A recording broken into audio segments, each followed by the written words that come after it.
Welcome to xGameZones, hub to latest popular games, cheat code, reviews, preview and news. Fade to Silence game culminates into an expert combination of storytelling, survival, and community management, leaving me quite satisfied with the result. True, there are a lot of survival games out there, and aside from obvious clones, each is trying to find their niche to hopefully push their game, their story, into something more than the standard fare. For me, though not perfect, this game hits that goal. Well done. Please subscribe in our YouTube channel and follow and like us on Facebook #xGameZones.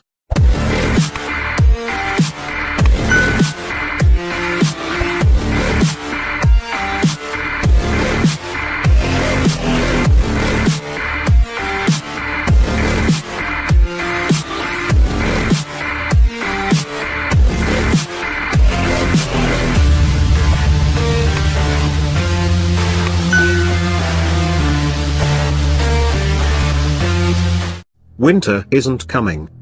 It's here already, and it's staying.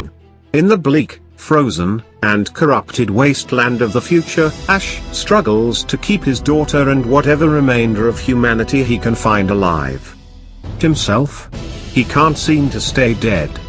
At least not until the corruption overtakes him. In the distant past of Ash's existence, a high-level scientific experiment gone wrong unleashed this corruption and unending winter on the world, but what is his connection to it? Can he discover the truth and save those around him before he succumbs to the unending embrace of darkness, all while ensuring his own daily survival? Or will his voice fade to silence? This is our review of THQ Nordic and Black Forest Games' Fade to Silence. From the onset of the game, the player is made aware of what seems to be a personification of the widespread corruption itself. For some reason, this being has chosen our hero, Ash, to kill, resurrect, and kill again.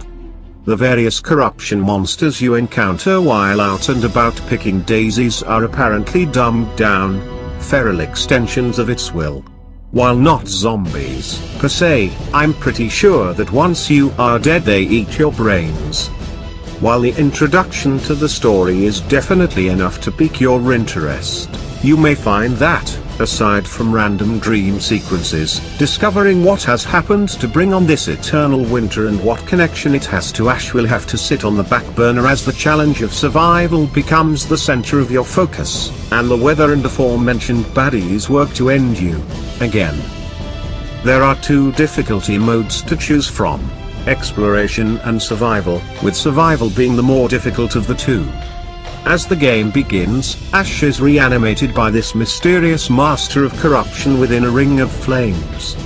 If you chose exploration, your ring of flames is completely lit and will remain so, enabling you to die and resurrect as many times as you deem fit with no loss of in-game progress. Survival mode, however, gives you only 3 of the flames lit, and each time you die, 1 will be blown out.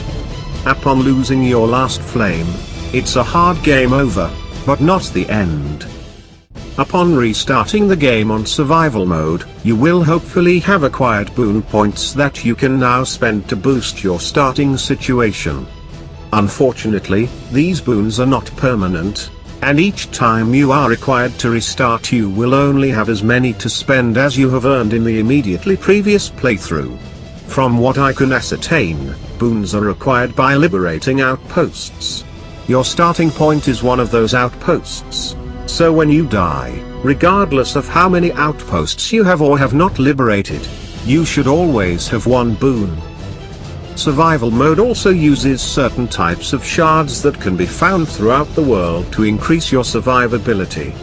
These are permanent, unlike the boons, and there are 4 types of shards: revitalizing, quickening, warming, and nourishing. Collecting 3 of one type will garner Ash a bonus in the corresponding area. Sadly, if you choose exploration mode, you will not have access to either the boons or shards, but hey, infinite 1-ups. Fade to Silence is, at its core, a fairly involved survival game, and a good one at that. In a world overtaken by snow and ice, resources are scarce and a bit hard to come by. While there will be a smattering of resources within easily reachable distances, to begin with, it won't take long to burn through them and need to go further out in order to obtain more. Fade to Silence also has a somewhat random menu of potential followers that you can recruit, who can help ease the burden of gathering, but, obviously, will also increase the rate at which you go through them. These factors will cause you to do more scouting in order to claim more resources, and you will quickly find yourself burning through an entire region, just to survive. Add to that a pervasive and hostile corruption. Not to mention a ginormous floating island, called the Eclipse, full of tentacles and debris that floats around, throwing said debris at anyone or anything that catches its attention. A form of corruption insinuates itself through much of the frozen landscape, contaminating much of the potential resources throughout. Even the resources that can be gathered are mostly contaminated, leaving little to be salvaged immediately.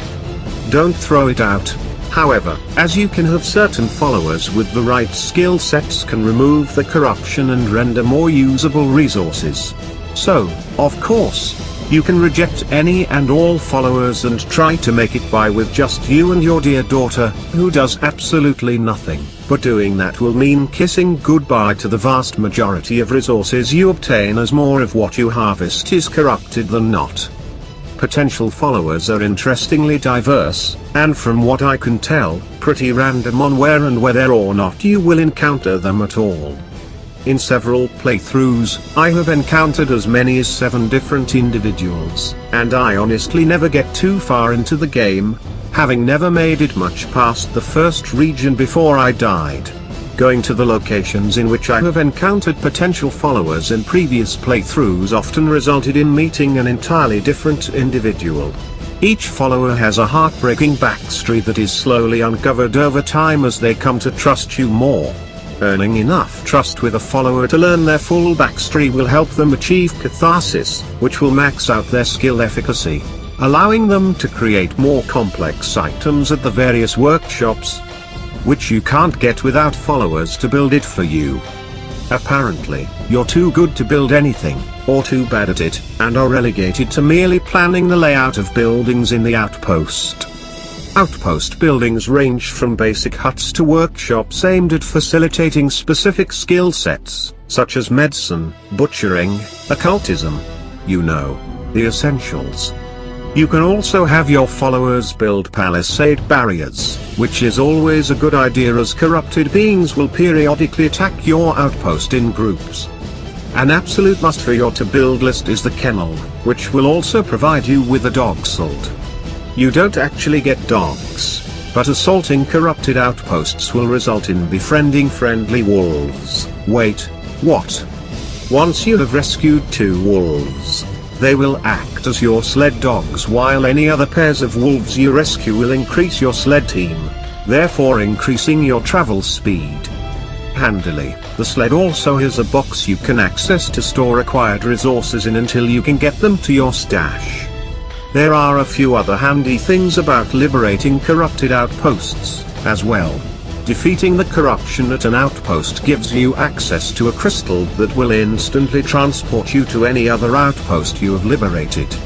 You will also find a lockbox in each newly freed outpost that has a good quantity of resources and a stash that is conveniently, if not realistically, connected to your main outpost stash.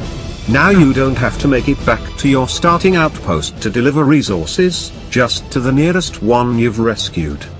Combat is simple, almost overly simple. Most opponents stick to basic patterns, which is okay because Ash's available combat moves are just as limited. But other than that, I found the game extremely enjoyable and quite a challenge. Opponents by themselves may be no worry, except crushers, but then the Eclipse shows up to rain cars down on your head while you fight and things take a turn for worse. The survival aspects are engaging and motivating and at times will take up all of your attention. The story is wound around the survival aspect in such a way that it only slowly and deliberately gives you clues as to what is happening, and while you may want to pursue the hints it provides, that desire is constantly pushed aside as the need for resources takes the center stage. I poured countless hours into the game and don't feel like any of my time was wasted or boring. Adding such a complex survival aspect to the game changes, for me at least, the perspectives of what might have been common exploration and grinding. In my opinion, the game culminates into an expert combination of storytelling, survival, and community management, leaving me quite satisfied with the result. True, there are a lot of survival games out there, and aside from obvious clones, each is trying to find their niche to hopefully push their game, their story, into something more than the standard fare. For me, though not perfect, this game hits that goal. If you have any comments or suggestion, feel free to comment below. Thank you for watching. Please subscribe in our YouTube channel and follow and like us on Facebook #xGameZones. For more gaming review, visit our site at www.xgamezones.com. Don't forget to click the notification bell.